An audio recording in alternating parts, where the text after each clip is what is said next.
We're going to start by working with our feather razor, which is going to create the external length through the neckline at the back of the haircut. We're only working this razor external line through the nape area that we've sectioned away. Everything that we're doing is working through the fingers with a little bit of elevation, minimum tension, which will allow us to completely control and manipulate the length that we're cutting to. We're working diagonal sections back, which is just going to allow us to pull the hair down completely straight from the section and work very naturally from how the hair wants to fall out of the head through the back of the nape area. So we want to work with vertical sections, pulling the hair out perpendicular from the head shape, allowing us to create something shorter at the top of the line and gradually getting longer towards the bottom. So technically, the cutting line is triangular, shorter at the top and longer at the bottom.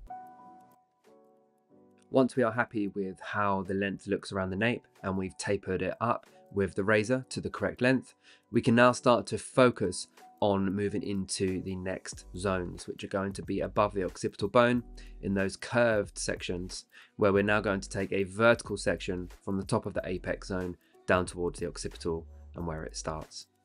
We're going to be taking half a centimeter section either side from each panel, pulling everything out perpendicular from the head shape and cutting a rounded shape, working with a guide from the length on the occipital bone that we've cut down into the nape area. So although we are working in separate zones from the top of the head in the coronal zone and underneath the occipital bone in the nape, we are working with connection visually with the length from one to another. Although the shape completely changes from the bottom to the top, it's very fluid in terms of the length and the connection. We're now moving into the side panels. Whether you start on the left or the right hand side, it doesn't really matter.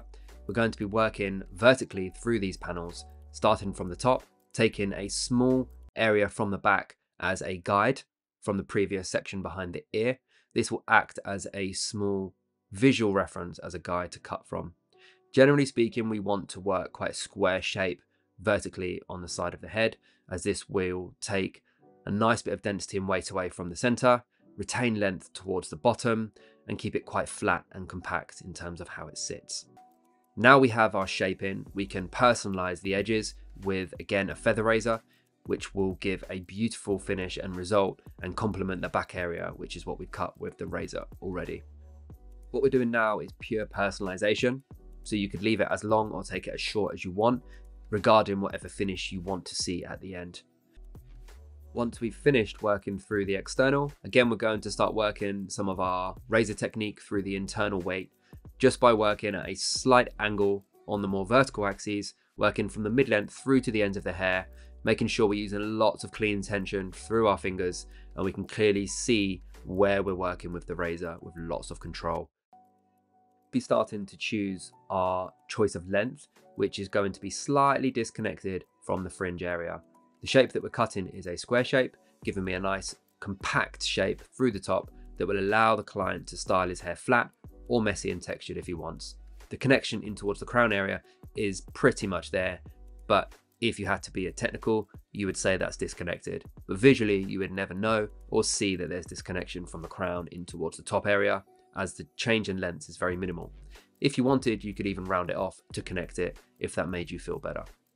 We're now going to be working pivot sections, working right from the center of the head on the top and pivoting round, working from vertical into diagonal and finally into horizontal, always using that central point at the back of the head as my length and guide. Apply some product. We can see that we don't need to wet the hair down or dry it before we add the product. The hair is about 80% dried now, just got a tiny bit of moisture in, where this type of style is perfect to add the product in when it's at this moment in time. We're going to be wearing it quite flat through the edges of the haircut and increase a little bit of volume and texture through the internal shapes for this very cool finish.